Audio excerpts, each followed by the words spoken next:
Hello, welcome back to Learning Safair Institute. This is me, Salman Najib, and yet again we are back here with another passage of IELTS Cambridge book number 11 and test number 1. इससे पहले जो है वो test number 1 के हम passage number 1 और 2 को solve कर चुके हैं. पैसेज नंबर 3 आज सॉल्व करेंगे जिसका नाम है reducing the effect of climate change. And इसी के साथ हमारा टेस्ट नंबर 1 जो है वो रीडिंग के एतबार से कंप्लीट हो जाएगा. फिर हम स्टार्ट करेंगे IELTS कैम्ब्रिज बुक नंबर 11 का टेस्ट नंबर 2 और उसके अंदर रीडिंग पैसेजेस सॉल्व करेंगे. So without wasting any further time, let's get started on your screen right now. So as you can see हमारा पैसेज जो है हमेशा लेफ्ट साइड पर आता है, राइट साइड पे हमारे पास क्वेश्चन आते हैं. इस वक्त हमारे पास जो क्वेश्चन आया हुआ है वो है which paragraph contain the following information. अब यहाँ पे मैं आपको एक बड़ी मजे की इंटरेस्टिंग बात बताने लगा हूँ. वो ये है कि जब भी किसी पैसेज के अंदर आपके पैराग्राफ को नेम्स दिए गए होते हैं, जैसे A B C D आप देख रही हैं इस वक्त दिया गया, तो आपने समझ जाना है कि थोड़े से ज़रा कॉम्प्लिकेटेड क्वेश्चन आने वाले हैं. Either you are going to get match the headings, या ये जो भी सामने आया हुआ है which paragraph contain the following information, या मैच द सेंटेंस एंडिंग, या राइटर व्यू जो कि नीचे आया भी हुआ है यहाँ पे देखिएगा ये वाला. वो कहता है match each statement with the correct scientist. किसने क्या बात कही है, ये उनकी बातें हैं, और किसने कौन से साइंटिस्ट ने क्या बात कही है. सो इस तरह से आपके पास आ सकता है. रेडी रहिएगा, मेंटली प्रिपेयर रहिएगा. और पैसेज नंबर 3 बाकी दो पैसेज के कंपैरेटिवली थोड़ा सा टफ होता है, कॉम्प्लिकेटेड होता है. इतना भी कॉम्प्लिकेटेड नहीं होता. Once you are once you are in the loop, आप उसको ऑटोमेटिकली आप अंडरस्टैंड करने लग जाते हो पैटर्न को, उसके स्ट्रक्चर को, वो किस तरह से कौन कौन से क्वेश्चन टाइप उसके अंदर आ रहे हैं, सेंटेंस स्ट्रक्चर किस तरह से उसने कॉम्प्लेक्स बनाया हुआ है. So you get a lot of knowledge when while solving these. And again जो मैं स्ट्रेटजीज बताऊंगा आपको वो आप फॉलो करते जाएगा. आइल्स 3 चीज़ों का नाम है, technique, strategy and logical reasoning, जिसको हम कॉमन सेंस कहते हैं. And common sense is not very common in common people, so you must have common sense. Okay, let's start. So initial strategy passage 3 के लिए भी हमारी सेम रहेगी. हम सबसे पहले टाइटल पढ़ेंगे, reducing the effect of climate change. अब टाइटल के नीचे सब टाइटल भी है, वो भी पढ़ लें. Mark Rowe reports on the increasingly ambitious Jio engineering project being explored by scientist. Means Mark Rowe report करता है एक जियो इंजीनियरिंग के बड़े ही एम्बिशियस प्रोजेक्ट को जिसके बारे में साइंटिस्ट ने एक्सप्लोर किया है. ये इसका मतलब है. तो आपको एक रफ आइडिया हो जाएगा after reading the title and the subtitle के what is going to come in the passage. So हम स्टार्ट करते हैं हाईलाइट करना. Which paragraph contain the following information. अब इसका करना क्या है, इसमें सिंपली बताना है कि ये जो स्टेटमेंट है, ये जो बात हो रही है, ये कौन से पैराग्राफ में से आई है. Either it is from paragraph number A B C D E, कहाँ से ये आया है. ठीक है, ये हमने बताना है. तो सबसे पहले कहता है mention of a Jio engineering project based on an earlier natural phenomena. Earlier natural phenomenon. ठीक है, बेस्ड ऑन. अब जियो इंजीनियरिंग प्रोजेक्ट को आप हाईलाइट करें ना करें उससे फर्क नहीं पड़ता, क्योंकि ये कॉमन कीवर्ड होगा थ्रू आउट द पैसेज. इसका नाम आना ही आना है. मेंशन को भी जिक्र करने की, हाईलाइट करने की जरूरत नहीं है. मेंशन का मतलब होता है कि उसमें इंक्लूड किया गया है, उसका जिक्र किया गया है. तो आपने देखना है कि अर्लियर नेचुरल फिनोमेना. पैसेज 2 के अंदर याद है आपको, मैंने एक चीज़ आपको बताई थी जब मैं पैसेज 2 सॉल्व कर रहा था टेस्ट नंबर 1 का, कैम्ब्रिज बुक नंबर 11 का, कि कुछ क्वेश्चंस ऐसे होते हैं कि जिसका एग्जैक्टली आपका कीवर्ड मैच नहीं करेगा, बल्कि उसको खोल के एक्सप्लेन किया होगा. ठीक है, तो इसमें भी पैसेज 3 के अंदर ये बहुत होता है कि एग्जैक्टली हो सकता है कीवर्ड मैच ना करे, लेकिन एक्चुअल में वो नेचुरल फिनोमेना को डिस्कस कर रहा हो.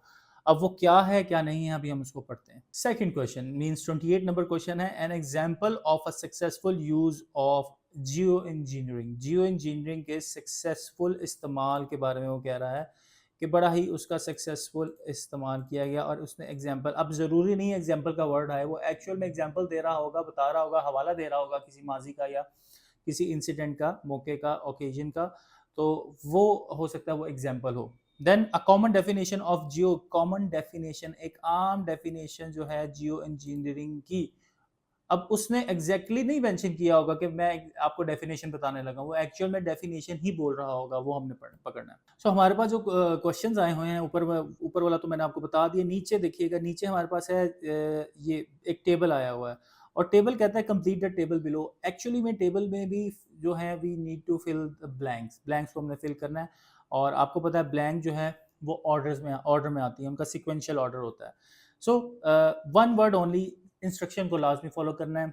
बहुत सारे स्टूडेंट मिस्टेक्स करते हैं, दो दो वर्ड्स लिख देते हैं, गलत होता है वो। तो वन वर्ड ओनली लिखना है। यहाँ पे देखें ऑन द लेफ्ट कॉलम आपके पास प्रोसीजर है एंड राइट कॉलम में आपके पास एम है। तो प्रोसीजर और एम उसने बता दिया कि क्या प्रोसीजर होगा और फिर उस प्रोसीजर का एम क्या है, मकसद क्या है। बहुत आसान है, मैं बताऊंगा किस तरह से। सो हमारे पास है put a large number of tiny spacecraft in the orbit. देखें हमारे पास नाउन आया, हम इसको हाईलाइट कर लेंगे। टू क्रिएट, क्रिएट होगा मेक, फॉर्म, ये इसकी सब्स्टिट्यूट होगा, रिप्लेसमेंट होगी इन the passage. Amount of light को चलें, ये लाइट को भी कर लें, अर्थ को भी कर लें, करना है तो वैसे हमें समझ आ गई है कि इसके अंदर चाल क्या रहा है। वो कहता है प्लेस डैश इन द सी। सी का सिनोनिम ओशन भी हो सकता है, सी का सिनोनिम लार्ज वाटर्स भी होता है, वाटर बॉडी भी हो सकता है। To encourage dash to form, बनाना, मेक करना। फिर रिलीज एरोसोल स्प्रे, ये भी हमारे पास नाउन आया हुआ है, एक चीज़ का नाम है, एक स्प्रे का नाम है, ये चेंज नहीं हो सकता। स्ट्रेटोस्फेयर होता है, अर्थ के ऊपर एक लेयर होती है, उसका नाम है, तो वो भी जहाँ पे आया होगा हम फौरन वहाँ पे पहुँच जाएंगे। To create, to make, to form आएगा, ठीक है। Fix strong, fix strong dash to Greenland ice sheet. Greenland एक कंट्री है, उसका नाम है। टू प्रिवेंट आइसबर्ग, और ग्रीनलैंड जहाँ भी होगा हम वहाँ पे रुक जाएंगे। And then plant trees in Russian Arctic, okay Russian Arctic, ये भी हमारे पास जगह का नाम है, चेंज नहीं हो सकता जो कि। Okay the change of the direction, change redirect भी कह सकता है, रीडायरेक्शन भी कह सकता है, रीराउट भी कह सकता है। टू ब्रिंग मोर कोल्ड, ये करने की जरूरत नहीं है, हमने बस मेन चीज़ें अपनी कर ली है। Okay then we have list of scientist, उसमें है जियो इंजीनियरिंग को ऑब्वियसली हाईलाइट करने की जरूरत नहीं है। Geoengineering is a topic worth exploring. अब ये देखिए ये वाला जो क्वेश्चन है, ये मैं आपको पहले बता चुका हूँ कि ये है राइटर्स व्यू, स्टेटमेंट आपने मैच करना है कि उसने क्या कहा है। अब स्टेटमेंट को मैच करने के लिए सबसे पहले हम इसको हाईलाइट करेंगे। द इफेक्ट्स, उसके effect of Jio engineering may not be long lasting, ज़्यादा लंबे नहीं होंगे उसके इफेक्ट्स, मीन्स ज़्यादा लंबे नहीं होंगे, शॉर्ट होंगे। Geoengineering is a topic worth exploring, ये एक ऐसा टॉपिक है जिसको एक्सप्लोर करना बड़ा फ़ायदेमंद हो सकता है। It may be necessary to limit the effectiveness, ये बड़ा ज़रूरी होगा कि जियो इंजीनियरिंग के जो इफेक्टिवनेस है, उसकी इफेक्टिवनेस है उसको कम कर दिया जाए, लिमिट कर दिया जाए। Researchers into non fossil fuel, research into non fossil based fuel means, non fossil based fuel के अलावा कौन सी होती है, renewable energy. Non fossil fuel कौन सी है, कोयला, गैस, पेट्रोल, ये सारी है non fossil based fuel sources. तो जो रिसर्च है नॉन फॉसिल बेस्ड फ्यूल के हवाले से, वो can not be replace by Jio engineering, वो जियो इंजीनियरिंग के जानिब से की तरफ से रिप्लेस नहीं की जा सकती। तो पैराग्राफ के अंदर जो है वो रिन्यूएबल एनर्जी आ सकता है। सो अब हम बढ़ते हैं आगे सॉल्व करने। तो अब आप वीडियो को पॉज करें, जो हमारा स्ट्रक्चर है क्लास का उसको फॉलो करें और देखें पैराग्राफ नंबर 1 के अंदर आपको इन तीनों में से कौन सा आंसर मिलता है। मैं डायरेक्टली आंसर की तरफ जाऊंगा। तो आंसर जो है, मैं इसको थोड़ा सा पैसेज को वाइड कर देता हूँ। तो यहाँ पे अगर आप देखें, वो कहता है consequently an increasing number of scientist are beginning to explore the alternative of Jio engineering. यहाँ पे मैं आपको एक टेक्निकल बात बताने लगा जो आपके फायदे में रहेगी आगे आने वाले आपकी प्रैक्टिस के अंदर भी। ये जो डैश होती है एक छोटी सी, ये डैश, ये बेसिकली इसलिए लगाई जाती है कि जो पीछे आपने बात कही होती है उसको आगे आप फर्दर एक्सप्लेन करते हैं, उसी के बारे में, उसी से रिलेटेड बात आप एक्सप्लेन करते हैं। तो वो कहता है कि अल्टरनेटिव ऑफ जियो इंजीनियरिंग को साइंटिस्ट ने एक्सप्लोर करना स्टार्ट कर दिया है। अब अ डेफिनेशन, विच जनरली क्या है, आम तौर पे, commonly, so which generally refers to the international large scale manipulation of the environment. Yes, of course we got our answer, जो कि है ए, पैराग्राफ ए में हमें इसका आंसर मिला है और उसने उसकी डेफिनेशन को भी बताया है कि ये जियो इंजीनियरिंग का क्या मतलब होता है। सो here we got ए। बाकी दो अभी तक हमें नहीं मिले हैं। तो अब आपने क्या करना है, अभी आपको यहाँ पे अपना आंसर मिल गया, आपने ऐसा नहीं करना कि भाग जाना है आगे अगले पैराग्राफ में चले जाना है, नहीं, इसको ज़रा पढ़ोगे, इसको देखोगे कि कहीं यहाँ पे तो कोई आंसर नहीं आ रहा, तो वीडियो को पॉज करें और इसको पढ़। सो नाउ अब हम बी पर चलते हैं। बी क्या कहता है? वो कहता है geoengineering has been shown to work at least वो on a small localize scale. वो जियो इंजीनियरिंग जो है उसने काम करना स्टार्ट कर दिया है एक सिर्फ छोटे एक स्केल, कम से कम एक छोटे स्केल के ऊपर। आगे वो फर्दर उसको एक्सप्लेन करने लगा है। For decades may day parade in Moscow. अब वो कहते अब मे डे परेड क्या होती है? मॉस्को के अंदर ऑब्वियसली कोई परेड है जिसका नाम मे डे है। जिस तरह इंडिया के अंदर 15 अगस्त की इंडिपेंडेंस डे की परेड होती है, पाकिस्तान में 14 अगस्त की होती है, इसी तरह मॉस्को में कोई परेड है जिसका नाम है मे डे। तो May day parades in Moscow have taken place under clear blue sky. तो दहाइयों से जो मे डे परेड है मॉस्को के अंदर वो क्लियर ब्लू स्काई के अंडर नीचे हो रही हैं, ठीक है। Aircraft having deposit dry air, silver iodide and cement powder to disperse out. और वो क्यों हो रही हैं? क्योंकि एयरक्राफ्ट क्या करते हैं, वो ड्राई आइस को, सिल्वर आयोडाइड को और सीमेंट पाउडर को हवा के अंदर फैला देते हैं, जिससे जो क्लाउड्स हैं डिस्पर्स हो जाते हैं, फैल जाते हैं। इस वजह से क्लियर स्काई आ जाता है। तो यहाँ पे उसने एक एग्जाम्पल दी हुई है, एक पॉइंट बताया हुआ है जहाँ पे जियो इंजीनियरिंग का एक प्रोजेक्ट जो है वो बड़े अच्छे तरीके से काम कर रहा है। और इसके हवाले से हमारे पास क्वेश्चन क्या है? An example of successful use of Jio engineering. यही एक एग्जाम्पल है जो सक्सेसफुल तरीके से कर रही है। अच्छा, अब सक्सेसफुल यूज का इस्तेमाल जो है वो पैसेज के अंदर किस तरह से हुआ है? Has been shown to work, has been shown to work, काम करना शुरू कर दिया, कारगर साबित हुई, काम उसका चालू हो गया। तो ये हमारा यहाँ पे आ गया पैराग्राफ नंबर बी। तो आगे बढ़ते हैं हम। नेचुरल फिनोमेना का देखें, यहाँ पे कहीं पे जिक्र आ रहा है, पढ़ें देखें। नेचुरल फिनोमेना का तो जिक्र नहीं आ रहा, वीडियो पॉज करें देखें, आपको समझ आ जाएगी।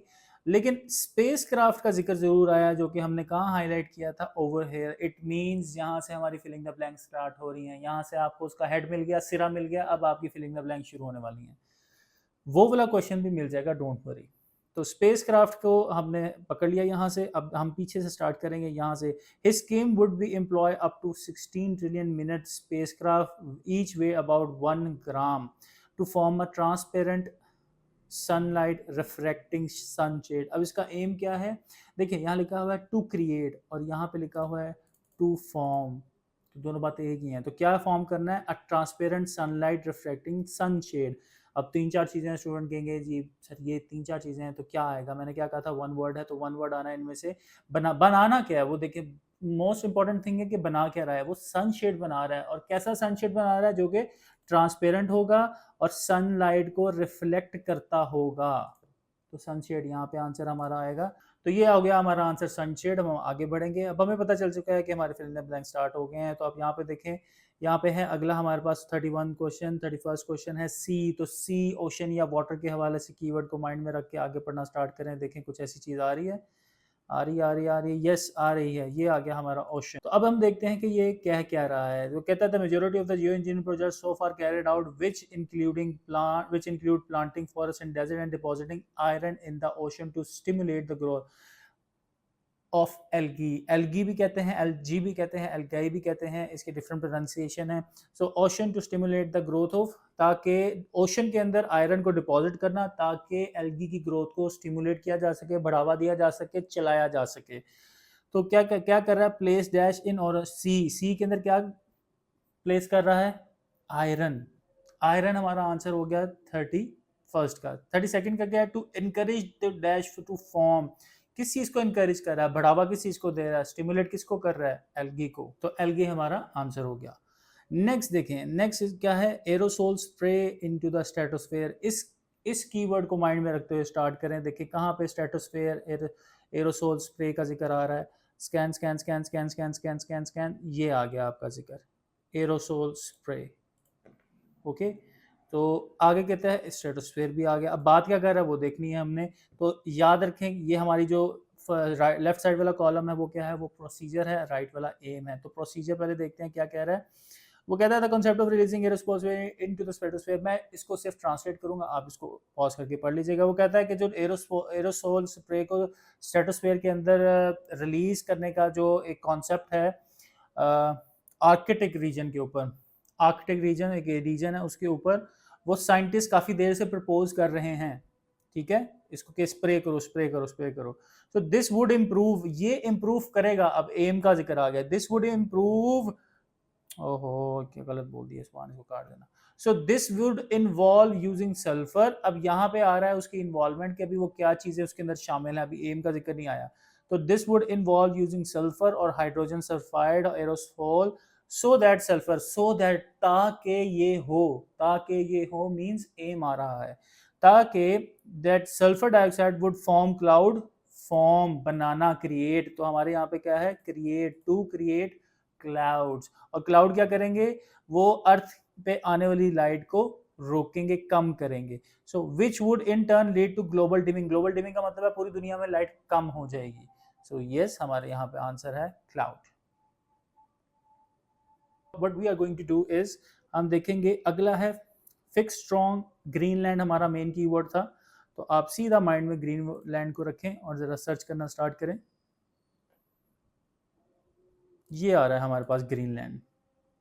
अब ग्रीनलैंड कहता क्या है, तो यहाँ से सेंटेंस स्टार्ट होता है ग्रीनलैंड का। Scientist have also scrutinized whether it is possible to preserve the ice sheet of Greenland with reinforced high tension cable.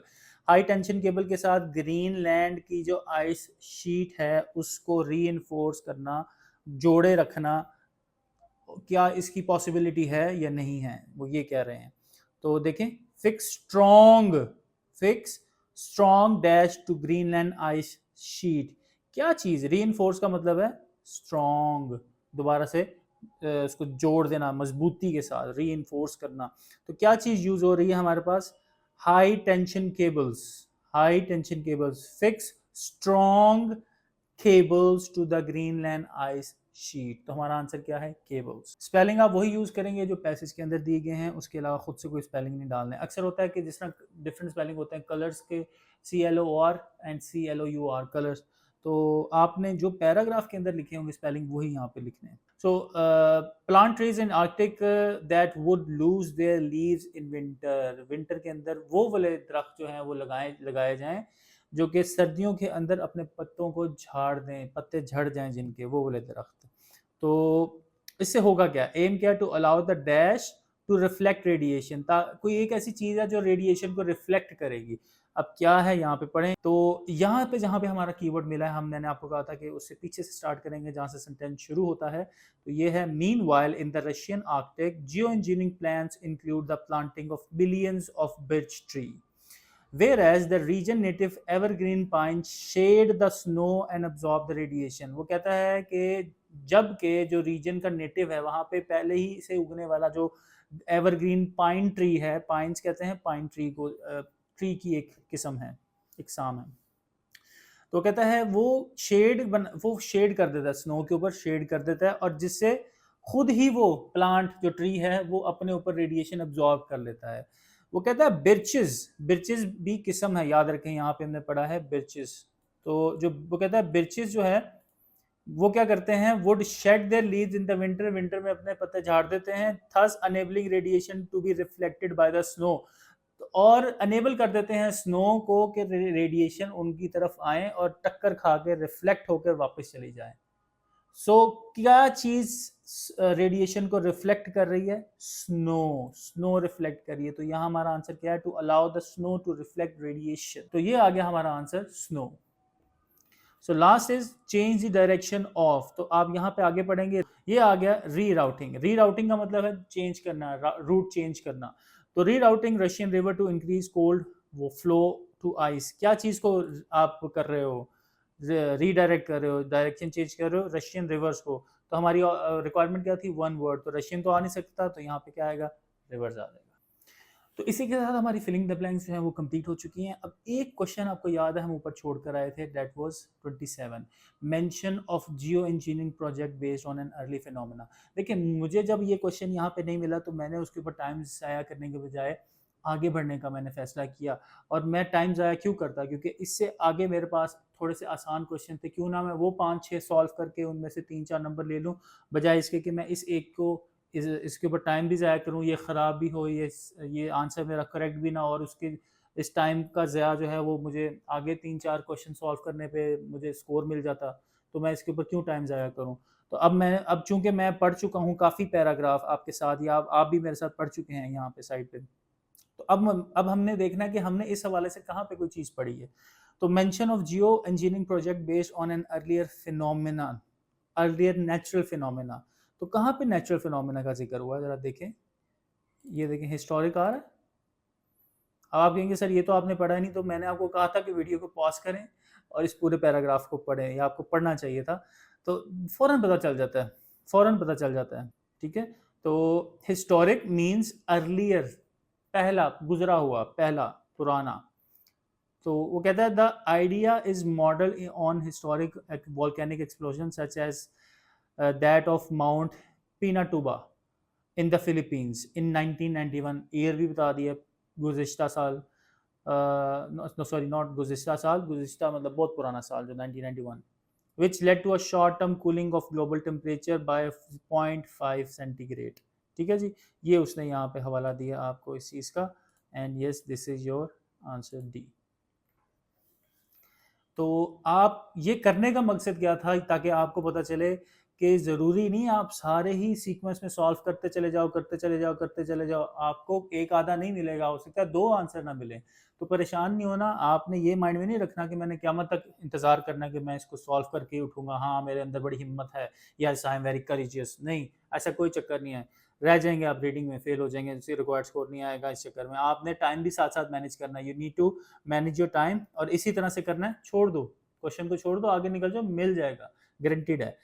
And yes आगे चलते हैं अब हम, without wasting any further time, because we have very limited time. And या so next is match each statement with the correct scientist. ये हमारे पास scientist हैं, ठीक है जी, और ये हमारे पास कोई 4 स्टेटमेंट है। अब करना क्या है, हम बहुत सिंपल है, स्टूडेंट इसको कॉम्प्लिकेटेड समझते हैं, लेकिन हमें सिंपली क्या करना है, जो जिसके नाम है उनके नाम के इर्द गिर्द जो इन्फॉर्मेशन है उसके पे फौरन चला जाना है। जैसे हमारे पास यहाँ पे नाम है रॉजर एंजल, तो अब हम देखेंगे रॉजर एंजल का नाम कहीं पर आया है। तो चूंकि आपको पता है कि हम लोग कुछ ना कुछ थोड़ी थोड़ी इन्फॉर्मेशन पैराग्राफ से छोड़कर आते होते हैं, नीचे निकल आते होते हैं, तो हम फिर भी अपनी तसल्ली ज़रूर करेंगे। तो पैराग्राफ नंबर ए में देखेंगे, वीडियो पॉज करें, देखें रॉजर एंजल का नाम आ रहा है, नहीं नहीं आ रहा, वीडियो पॉज करें, बी को देखें, रॉजर एंजल का नाम आ रहा है, यस आ रहा है, यहाँ पे लिखा हुआ है प्रोफेसर रॉजर एंजल। अच्छा, वो कहता क्या है, the most eye catching idea of all is suggested by, सबसे बेहतरीन और बड़ा पुरकशिश आइडिया जो है वो Roger Angel University of Arizona ने दिया। क्या दिया, his scheme would employ up to 16 trillion space aircraft. ये तो सारी वो स्पेस एयरक्राफ्ट और सनशेड और उसके हवाले से बात हो रही है। और यहाँ पे देखें, the effect of Jio engineering may not be long lasting, geoengineering is a topic where what is, ये चारों को पढ़ें वीडियो पॉज करके और देखें कि सूट करती है इसने जो आगे बात कही हुई है, जो चीज़ प्रपोज की हुई है, नहीं करती, आगे बढ़ जाएंगे हम। इट मीन्स यहाँ पे इसने बात नहीं की, हो सकता है आगे पैराग्राफ में जाकर कहीं पे ये ऐसी कोई बात करे इन चारों स्टेटमेंट से रिलेटेड। तो हम आगे बढ़ जाएंगे। इस पैराग्राफ में भी किसी सेंटेंस का नाम नहीं है, इस पैराग्राफ में देखें किसी साइंटिस्ट का नाम है, ये हम पढ़ चुके हैं, इसमें भी नहीं है। ई में देखें, ई में देखें एंजल दोबारा आ गया है। एंजल क्या कहता है, अब उसको हम स्टडी करते हैं। अब ये देखिए यहाँ पे बिल्कुल स्टार्ट में एंजल आ रहा है, तो इस हम थोड़ा सा क्या करेंगे, एक सेंटेंस पीछे से पढ़ना स्टार्ट कर देंगे ताकि हमें आइडिया हो बात क्या हो रही है। वो कहता है but will such scheme ever be implemented, क्या ये स्कीम इम्प्लीमेंट भी होगी। जनरली स्पीकिंग, आमतौर पर बात करूं तो those who are most conscious about geoengineering are the scientist involve in the research. जो लोग ज़्यादा कॉशियस हैं इस जियो इंजीनियरिंग प्रोजेक्ट को लेके, वो वही हैं जो इस रिसर्च के अंदर इन्वॉल्व हैं, वो साइंटिस्ट हैं। और एंजल कहता है कि Angel says this that his plan is no substitute for developing renewable energy.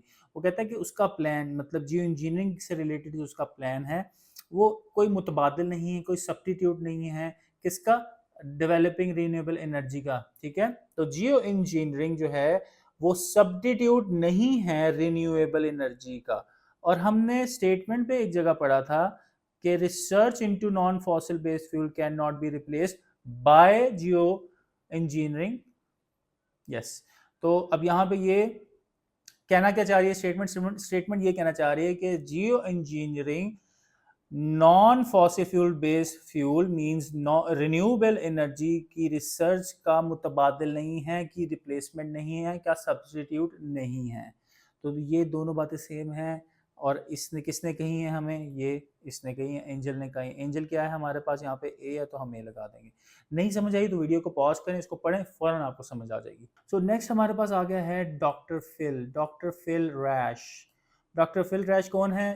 US based Pacific Northwest National Laboratory के अंदर वो काम करते हैं और is equally guarded about the role of Jio engineering. ठीक है, वो कहता है कि I think all of us agree that if we were to end geoengineering on a given day, किसी भी दिन अगर हमें जियो इंजीनियरिंग को बंद करना होगा, then the planet would return to its pre engineered condition. तो प्लैनेट जो है वो अपनी दोबारा प्री इंजीनियर्ड मतलब जो जियो इंजीनियरिंग से पहले वाली कंडीशन थी उस पर वो बहुत जल्दी से आ जाएगा, very rapidly, and probably within 10 to 20 years, सिर्फ 10 से 20 सालों में वो अपनी कंडीशन पे वापस आ जाएगा और बड़ी जल्दी होगा, ये बड़ा रैपिड होगा।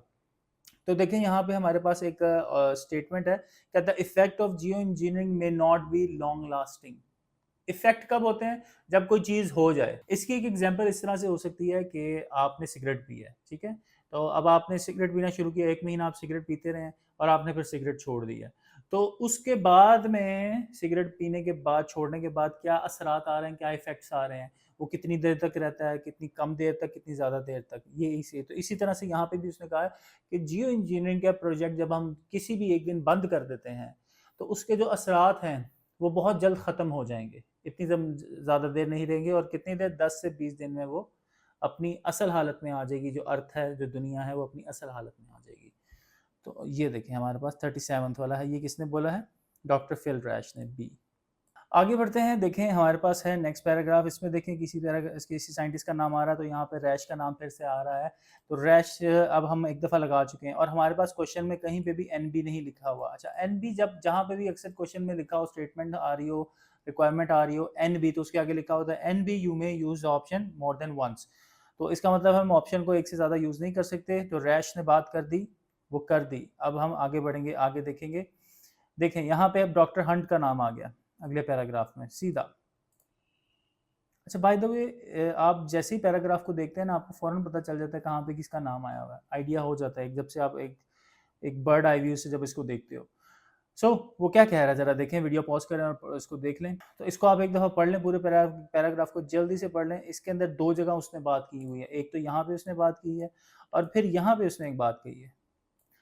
क्या कहता है? To avoid such scenario, Hunt says, इस ऐसे सिनेरियो से बचने के लिए angels project would have to operate at half strength, आधी ताकत पे उसको काम करना पड़ेगा, उसको लिमिट करना पड़ेगा, उसको कम करना पड़ेगा।